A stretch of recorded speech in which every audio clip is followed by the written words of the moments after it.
Hey guys, so today I'm finally going to start my Maverick build, and I'm going to start with my level 1 easy build. So it's going to be a real simple way for you to get started camping. I have some ideas for a few different campers for the Ford Maverick, and just like my Sienna, I'm going to have a bunch of versions and just to show you guys what can be done. So the first thing I want to do, of course, is I want to start with the easier levels, and I'm going to start with the easy camper build. Um, but the biggest challenge to the Ford Maverick is the truck bed. The truck bed is only 4.5 feet. So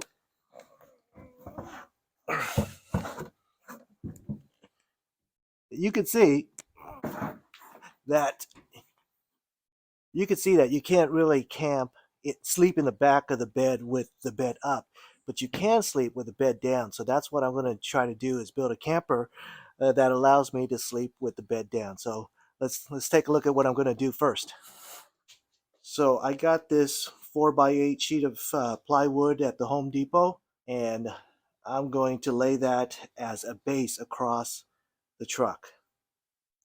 Okay, so this truck bed allows me to lay flat on the wheel wells a 4x8 perfectly, so I'm going to use that to my advantage. So I'm going to start with that, both those wheel wells as a foundation of my base, and then I'm going to have something else in the middle, of course. But you could see there's a lot of good drainage around the whole area of the truck. So even though my tonneau cover is it protects you from the rain, but it's not completely watertight, so some water does seep through the edges, but that's okay. I'm just going to let it naturally drain down here and then run off to the hole. So these grooves are going to keep my foundation nice and elevated so the water, whatever water that might get in here, will just naturally drain out. So that's going to be good. All right, so that's cut. You can see I made it pretty close, but you gotta be able to close it, of course. So it sits on the wheel wells really nice. You can see there's some bowing because there's no support in the middle, so I have to start with the middle support. Ford has these little notches where you could put a 2x4 or a 2x6, and it fits in perfectly and it should be flush. So if I slide my board up, it should fit perfectly.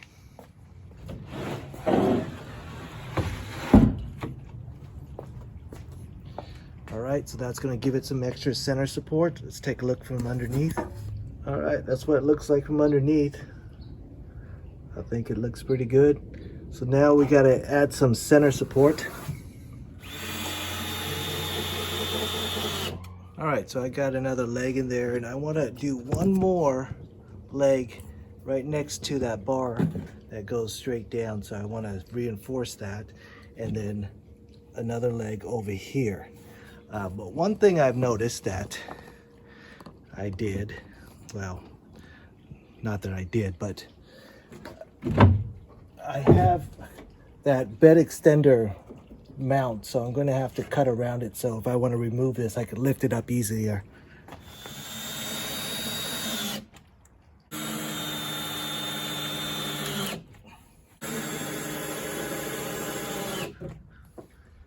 All right, so I got all the support legs in there. So this should be nice and sturdy. All right, nice and firm. No issues. All right, you guys know I love repurposing wood. So this is a futon frame that someone threw out. So I'm gonna tear this apart, take out the middle, and use the side walls to build my drawers.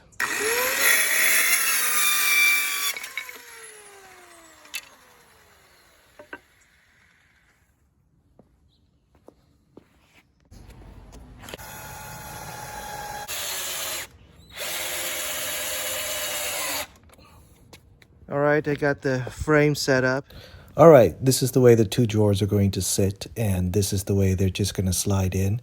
I'm not going to spend a couple $100 for fancy sliders. I still got plenty of scrap left over from that futon I'm going to use to make dividers and things like that later. All right, next up, I want to put in these rails right here. I'm going to put it right here, and another one on that side, and the idea is that I could pull it out and it'll still hold.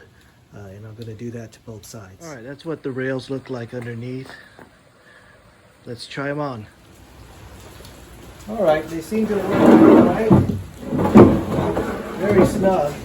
So the idea is that when there's some, get some weight here, when I strap this down, this will be just held up by these blocks right there.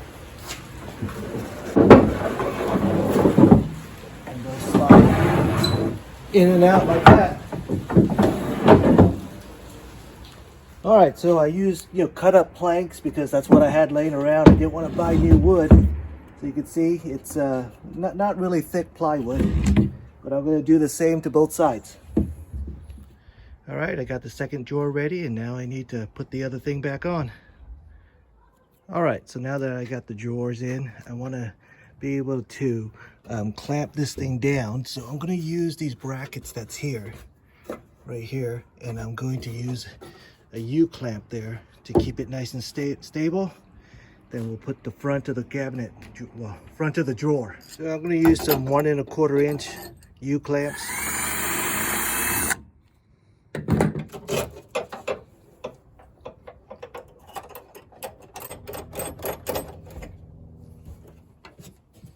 All right. Okay, so with these U-clamps in there, and this is firmly clamped down, the drawers can stay like this.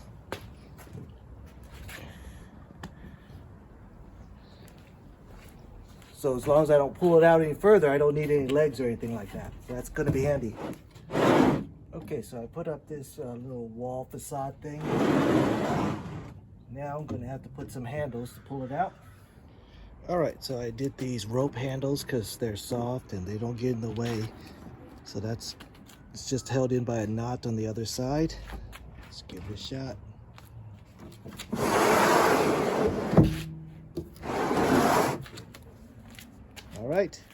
All right, next up is some water seal.